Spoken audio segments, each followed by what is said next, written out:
Hello ladies and gents, and welcome back to War Thunder, and welcome aboard the He-100D-1. At 2.0, this aircraft's performance is absolutely insane.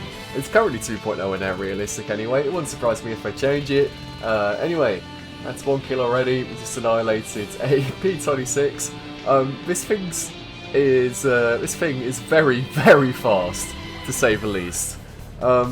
It's only got 3 rifle caliber 7.62 guns, but for what it lacks in armament, for what it lacks in armament, it definitely makes up in speeds. Anyway, head on with the Sea Hurricane here. He's breaking away. For some reason, he doesn't want to go head on with something that has ammunition this bad.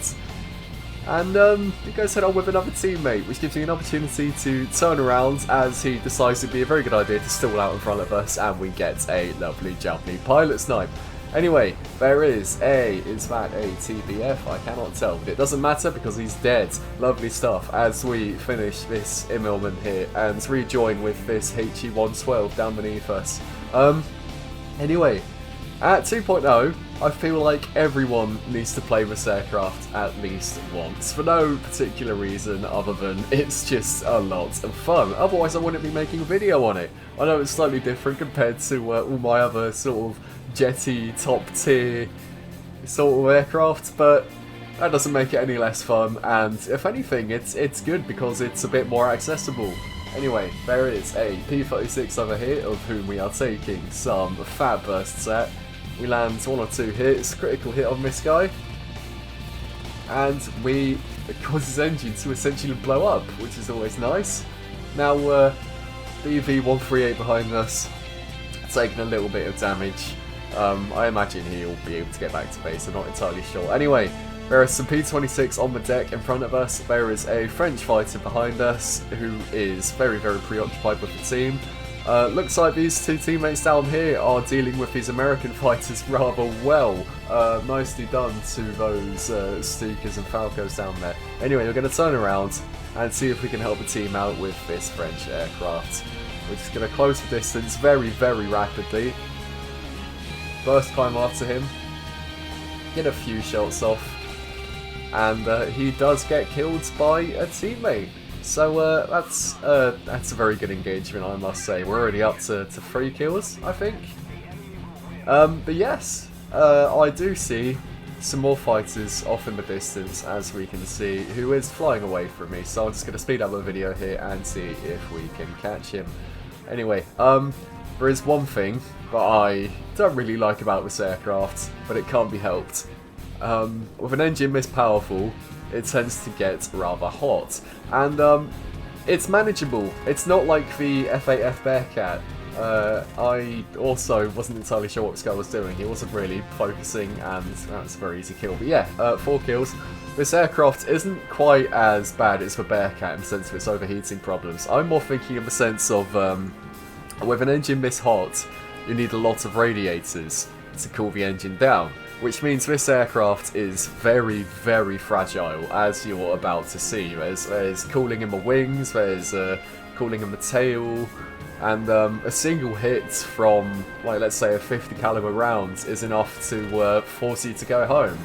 As you can see here, that's already a water leak, and my oil is already at critical temperature, but that's not really important because this TBF here is the last guy, and as long as we dispatch of him within good time, I should probably be okay, as we can see here. So, very, very close, set his fuel tank on fire, pull off, and I don't actually realise how little ammo I have here as well. We're not doing too good in terms of ammunition conservation here, as I try to get another burst off him, and he bounces off the floor or something, but he's dead now, so that doesn't matter, and that is a lovely ace. So yeah, He-100, brilliant speed, not so good armaments. I cannot say that word. Anyway, new game coming. Head on with a Gladiator here, very, very good biplane. Manoeuvres great, has some good guns, although good biplane or not, it doesn't matter when your pilot has been knocked unconscious for an indefinite amount of time. Anyway, speaking of time, we have just been hit and we are leaking water and oil, which means we don't have much time to fight. Anyway, we set that fighter in front of us on fire, which is going to be a lovely second kill. P-36 climbing in front of us to try and meet a teammate, ends up stalling himself out as my potato aim once again comes into play here. Although potato aim or not, I do manage to set him on fire, which is always nice. That French fighter goes down, so that is 2 or 3 kills now. We'll see at the end of the game. There's an F3F here who decides to take the head on, manage to set him on fire and roll out of the way just in time. Looking behind us here, it's really cool just seeing all these planes on fire, trying to put in one valiant last effort to get rid of some teammates, but unfortunately their efforts are in vain. Now, this French fighter is coming back round, one who peppered us beforehand, so let's return the favour, shall we? He damages our engine and we blow up his engine, which is debatably better. That is a lovely 4th kill. Now, here I was fully prepared to go back to base and get my aircraft repaired, because we are leaking more than the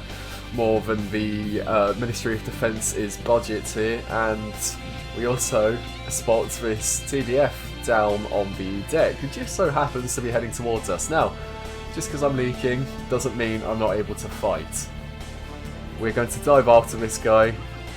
So that sounded a bit dodgy, but nonetheless, we're going to dive after this TBF here. My engine is yellow, but again, if I can get rid of this guy, who is actually the last guy, in good time, then that won't be a problem. So he notices us, takes a head on, although luckily I managed to hit centre of mass with the few rounds I have left, and once again set his engine on fire. I am getting deja vu here. Anyway, climbing away just in case he manages to put it out. And I think he might be able to, until I notice bits fall off him and he just goes down. Lovely stuff. That is, once again, 6 kills. Right, I thought that was only 5, but certainly not complaining here. Now, all the matches until now have been very sort of down-tiery, low-level sort of matches, but this next one here is quite interesting because we're actually fighting aircraft at RBR, or 2.0, which is interesting. All I'm going to say about this one is that I have absolutely no right to still be alive by the end. That may or may not be a spoiler, but I am low into burr. I have plot armour. And what can I say? No, plot armour or not, English. Plot armour or not, we critically hit this Japanese fighter here. Is that a bomber? Not entirely sure, but I'm not willing to turn around and re-engage, because by the time I do, he's already going to be there. He's Japanese, it's a paper plane.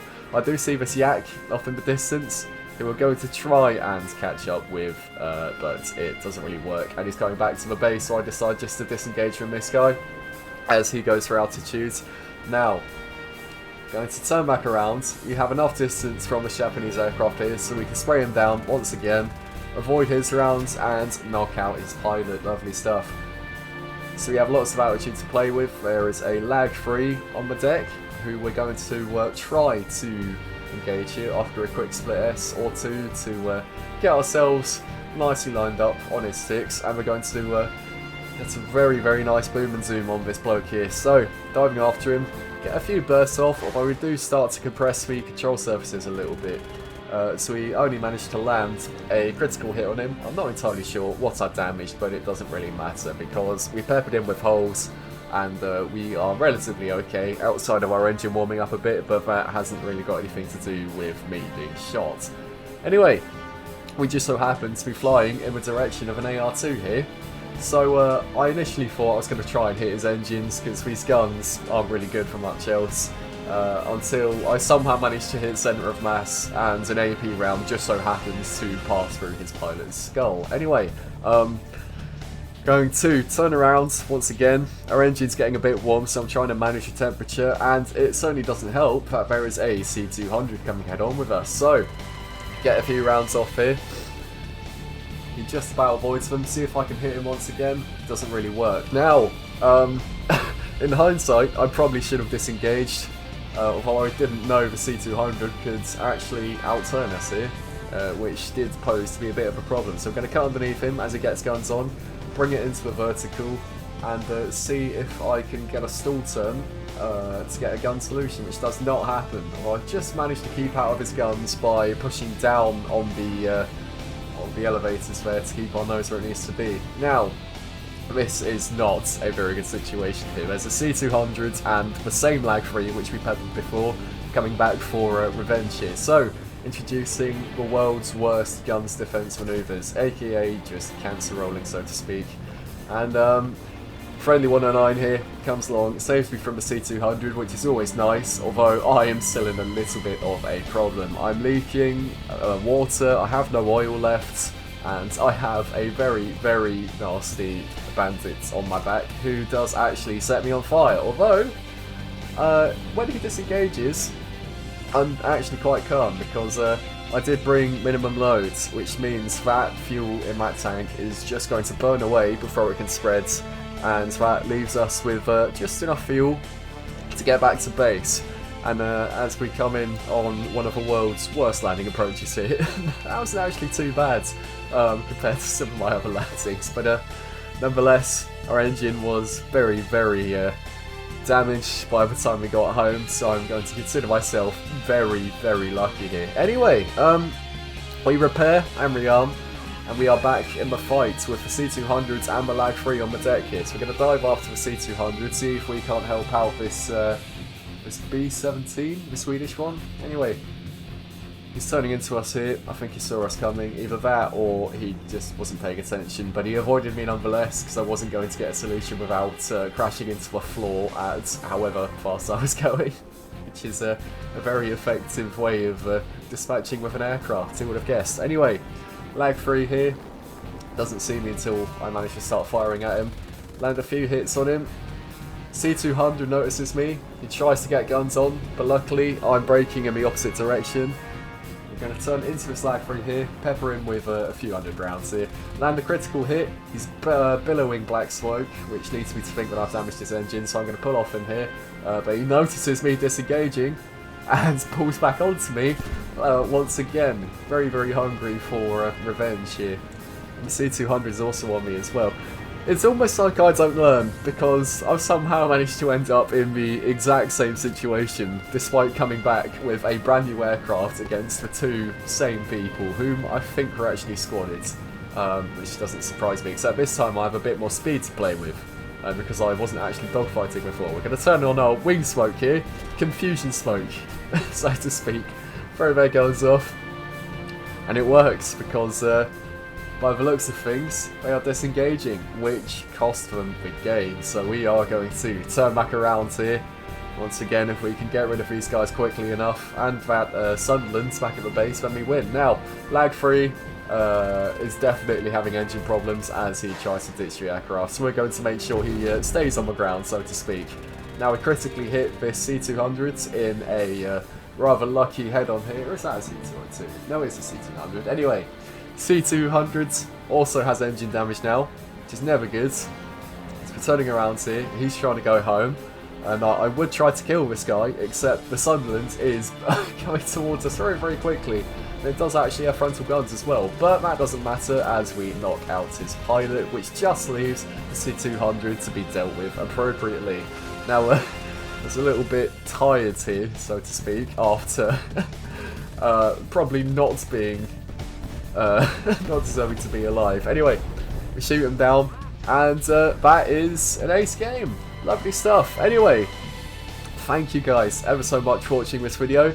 If you did enjoy it, please like and subscribe for more content like this. Check out the merch store if you want to support the channel and get some awesome merch. Again, thank you guys ever so much for watching, and I will see you all in the next one.